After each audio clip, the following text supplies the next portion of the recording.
لیکن دوسری طرف جو اسلام آباد ہائی کورٹ کے ججز ہیں وہ بڑا ٹف ٹائم دے رہے ہیں. جب سے 6 ججز نے خط لکھا ہے گزشتہ روز ایک 3 رکنی جو ججز کی کمیٹی ہے, یہ انتظامی کمیٹی ہے, اس کا ایک اجلاس ہوا ہے جس کو احتشام کیانی رپورٹر ہیں انہوں نے رپورٹ بھی کی ہے, اور وہ بتاتے ہیں کہ 3 رکنی کمیٹی چیف جسٹس عامر فاروق, جسٹس محسن اختر کیانی اور جسٹس میاں گل حسن اورنگزیب پر مشتمل یہ کمیٹی ہے, اور یہ کل اس کا اجلاس ہوا ہے.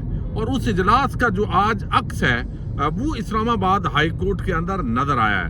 یعنی ایک تو جسٹس محسن اختر کیانی نے ریمارکس دیے کہ ایک ایسا تاثر دیا جا رہا ہے, انہوں نے بتایا آج کے کراچی یونیورسٹی کا ریکارڈ رکھنے والے جج جسٹس طارق محمود جہانگیری سے کہتے ہیں کہ معاملات طے کر لیں تو سارا ریکارڈ ٹھیک ہو جائے گا. یہ آج ان کے ریمارکس انتہائی اہمیت کے حامل ہیں, پچھلی ویڈیو میں بھی ذکر کیا. اور اگلی خبر یہ ہے کہ وہ کہتے ہیں کہ ہم ججز جو آج میاں گل حسن اورنگزیب جو ہیں انہوں نے بھی آج اسی کا ذکر کیا ہے. اس کا مطلب ہے کہ وہ یہ بتا رہے ہیں کہ بھائی اگر آپ عدالتی معاملات کے اندر کوئی مداخلت کرنا چاہتا ہے تو ہم بالکل کھڑے ہیں, اور آئین اور قانون کے مطابق جو ہمارا رائٹ ہے, جو ہماری ذمہ داریاں ہیں وہ ہم پوری کریں گے. ہم ججز جب سخت آرڈر لکھواتے ہیں تو ہمارے خلاف کارروائی شروع ہو جاتی ہے. میری ڈگری دیکھ لیں, اصلی ہے, اگر میرے اثاثوں کی تفصیلات لینا چاہتے ہیں تو لے سکتے ہیں. پھر جو عام بات کی گئی جسٹس عامر فاروق نے جسٹس طارق محمود جہانگیری کی جو ڈگری ہے مبینہ جعلی ہونے پر عہدے سے ہٹانے کی درخواست پر فیصلہ بھی محفوظ کیا ہوا ہے. تو ایک طرف عامر فاروق جو ہے انہوں نے فیصلہ محفوظ کیا ہوا ہے, دوسری طرف ان ججز کے ریمارکس ہیں. پھر گزشتہ روز اسلام آباد ہائی کورٹ کی ججز کی انتظامی کمیٹی کا یہ اجلاس یہ بتاتا ہے کہ اگر عامر فاروق صاحب وہ بھی اس طرح کا کوئی مبہم سا فیصلہ دیتے ہیں تو یہ جج پھر بھی اپنے موقف پر پوری طرح کھڑے ہیں. تو یہ ایک عدلیہ اور طاقتور حلقوں کے مابین جو اس وقت چپکلش ہے وہ مسلسل اس کے اندر اضافہ ہوتا جا رہا ہے. لیکن دوسری طرف منصور علی شاہ صاحب جو ہیں انہوں نے ایک ارشد شریف شہید جو کیس ہے اس سے اپنی جان چھڑائی ہے, اور پھر جو ہے یہ اٹھایا سارا جو اس کا بوجھ ہے وہ انہیں جج نے اٹھایا ہے جو قاضی صاحب کے بڑے رائٹ ہینڈ مانے جاتے ہیں, ان کی طرف یہ معاملہ شفٹ ہوا ہے. لیکن جو آج ایک اور بڑی خبر آئی ہے اس کا تعلق جو ہے وہ عمران خان کے ایک پرانے ساتھی کے ساتھ ہے.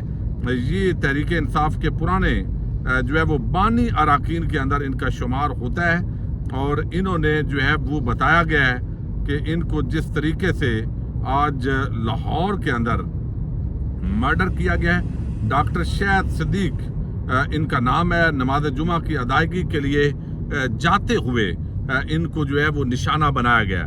اب بتایا جا رہا ہے کہ یہ ان کے ساتھ شاید کوئی ذاتی چپکلش تھی کسی کی, اس تناظر کے اندر ہی ابھی پولیس اس کو چونکہ انویسٹیگیٹ کر رہی ہے.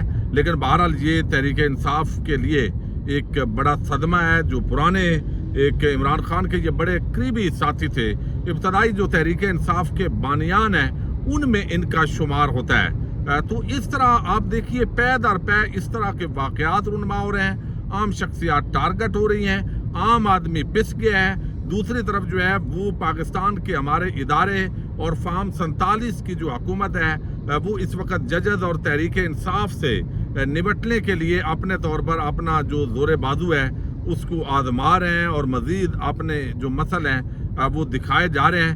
تو اس پوری صورتحال کے اندر جو نقصان ہو رہا ہے وہ پاکستان کی ریاست کا نقصان ہو رہا ہے, عام لوگوں کا نقصان ہو رہا ہے. اس وقت جو کاروباری حضرات ہیں, آپ یقین مانیے جتنے لوگوں سے ملاقات ہوتی ہے, آپ سب سننے والوں کو اندازہ ہے کہ اس وقت ایسے لگ رہا ہے کہ ملک چل ہی نہیں رہا. یعنی یہ صرف کاغذوں کے اندر جو ہے اس وقت ملک جو ہے وہ چلایا جا رہا ہے. جس انداز کے اندر جو ہے وہ کاروباری حضرات جو بڑے بڑے زبردست جن کے کاروبار تھے ان کے کاروبار بھی اب جو ہے وہ تباہی کے دہانے پہ ہیں, اور کوئی ایکسپورٹ اس طریقے سے نہیں ہو رہی, امپورٹ جو ہے وہ لازمی طور پہ ہو رہی ہے. پاکستان قرضوں کی دلدل میں پھنسا ہوا ہے.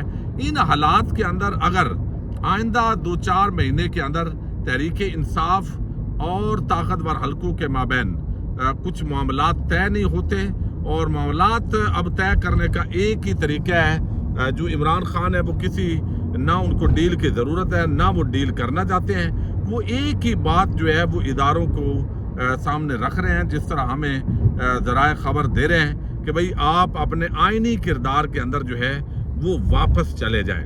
اور یہ جو کچھ اس وقت ملک کے اندر یہ جس انداز کے اندر یہ حکومت قائم ہے، تو یہ معاملات جو ہے یہ بہت ہی خرابی کی طرف جائیں گے، اور اس کا کوئی فائدہ جو ہے ملک کو نہیں ہوگا، نقصان ہوگا۔ تو پہلے کہتے تھے کہ عمران خان ضدی ہے، عمران خان بات نہیں کر رہا، نون لیگ کے وزراء بھی یہ کہتے رہے۔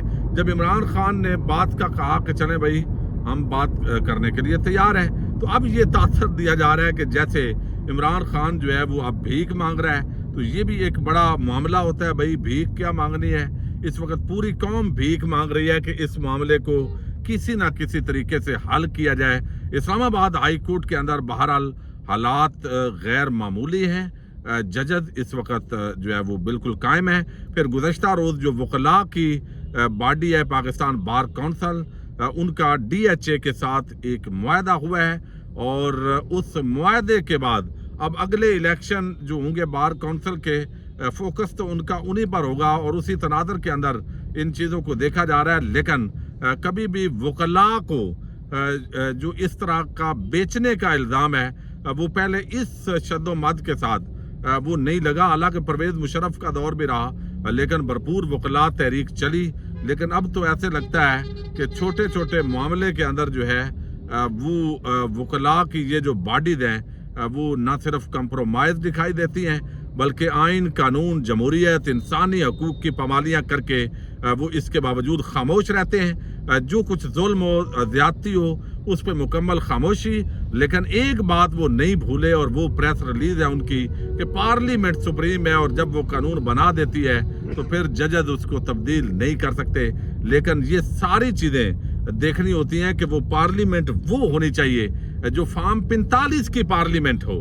اگر پارلیمنٹ ہو ہی ایسی، اور سوال ہی یہ ہو کہ بھائی یہ پارلیمنٹ ہے ہی نہیں، یہ وہ نمائندے ہی نہیں ہے، تو پھر جو ہے ان کی قانون سازی اپنے حق میں اس کا کیا قانونی سٹیٹس ہوگا؟ یہ جب تحریری فیصلہ مخصوص نشستوں کا آئے گا تو اس کے اندر میرا خیال ہے بہت کچھ واضح ہو جائے گا۔ پاکستان زندہ باد، پاک فوج پائندہ باد۔